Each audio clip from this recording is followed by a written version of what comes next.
What is going on, everybody? Welcome into the Week 12 edition of Wishbone Shotgun Podcast Sports Insanity Network, sponsored by the Dugout of Millwood. I am Mike Ricker. We are trying something different this week for the podcast. Instead of a recording, we're going to try to live stream the podcast. Noah's busy.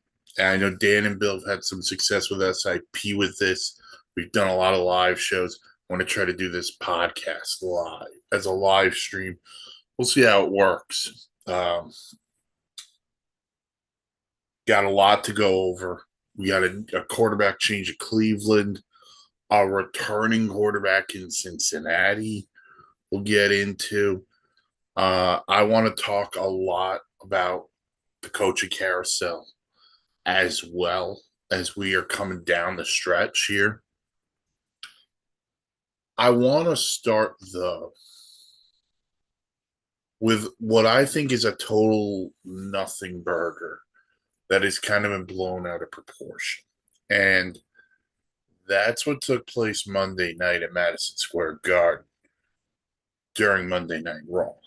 And that was Giants running back Cam Scatterbo got up in the face of a couple of wrestlers and eventually shoved one of them down. And people in the New York media went off on it.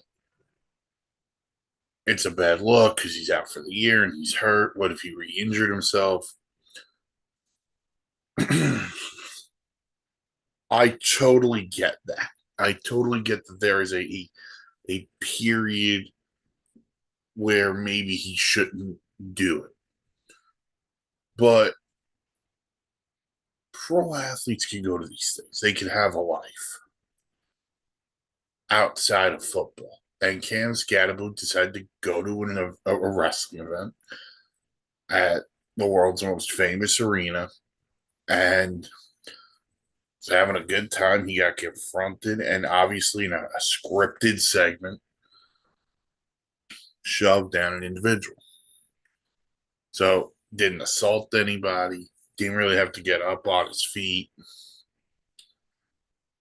It's a nothing burger. And by the way, I'm sure the Giants had to okay this for him to do it because of the injury factor. Now, do you want to sit here and say it's a bad look for the Giants because the guy's hurt? You can have at that. That's fine. Outside of that, I could care less that Cam Scatterbo went to a wrestling event. I really could. I really could care less. I think people are blowing that way out of proportion. I really do. So that's just me on that. The other thing I want to really get started with is Joe Burrow. And Joe Burrow today, for the second straight day, took first team reps with the Cincinnati Bengals as they prepare to play the New England Patriots on Sunday. Now, I do want people to remember there will be no Jamar Chase based on the incident he had with Jalen Ramsey on Sunday, where he apparently spit on Ramsey or at Ramsey. And we know after week one, it's not tolerated by the league. So Chase, his suspension was upheld. So Joe Burrow's taking snaps with the first team. The Bengals are 3-7. And I know what you're thinking. Mike, 3-7. How are they still alive in the AFC North? And I'm glad you asked me. Because they're only 3 games behind the Pittsburgh Steelers.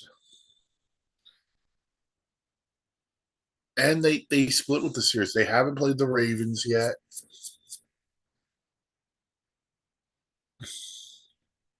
Either. So, by the way, if you look at the AFC as a whole, they're in the 12th spot right now. 2 games behind Baltimore and 3 games behind Jacksonville, who they beat.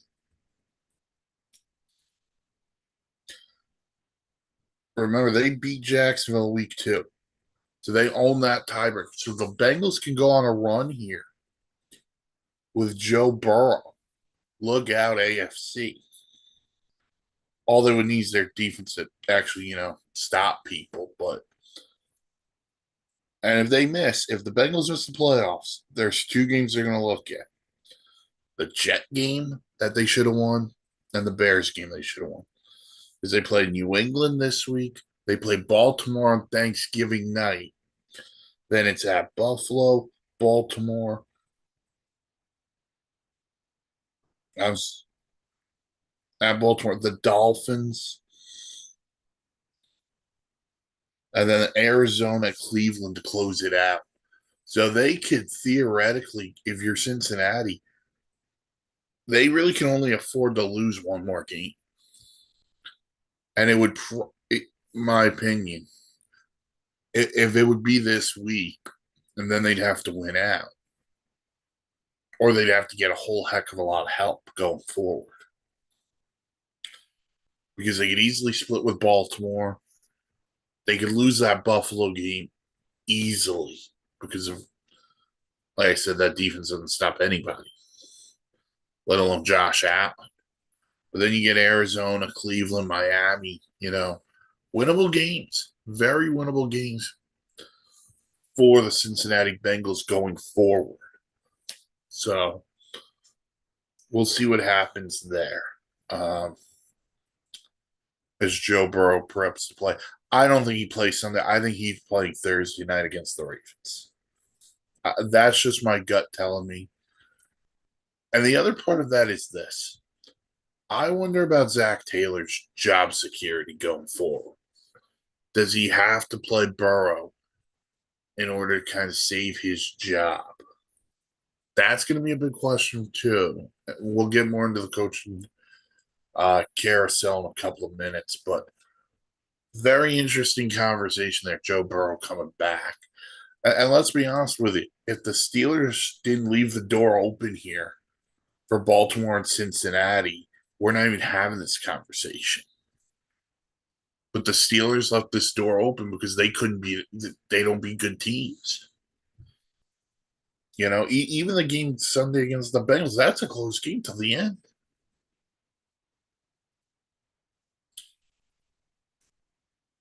So there's that. Sticking around the AFC North, I'm not gonna get into Baltimore, who sits a game out, because they're just playing good football right now. I want to talk about the quarterback change in Cleveland. Dylan Gabriel suffered concussion. He's still in the protocol.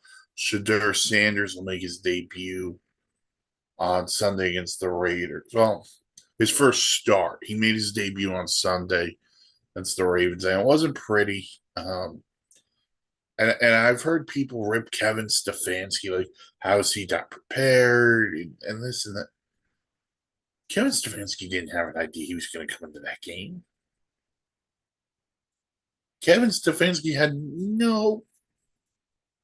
didn't want to put him in. And I don't blame Kevin Stefanski. But now, listen, if you're a Shedeur Sanders supporter, if you are a person who's been banging the drum for him to play, here's your opportunity this week. He's playing the Raiders. Go out and play decent football.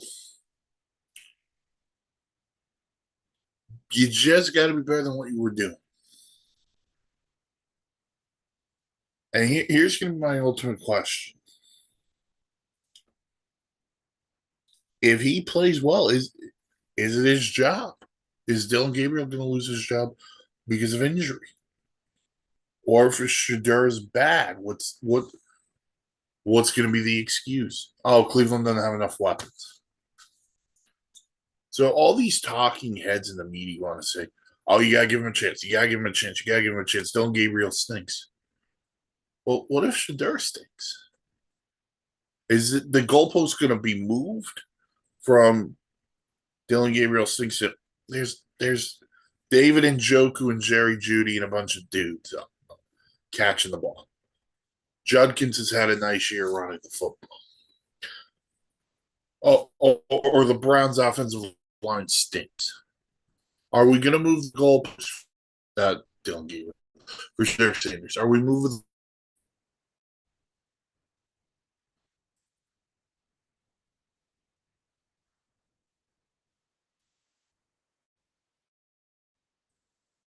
Jar has to have a good game.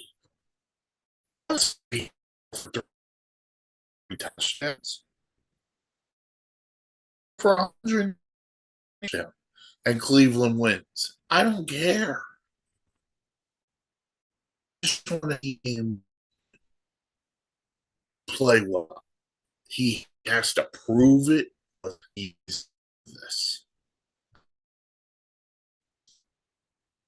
If he wants the job.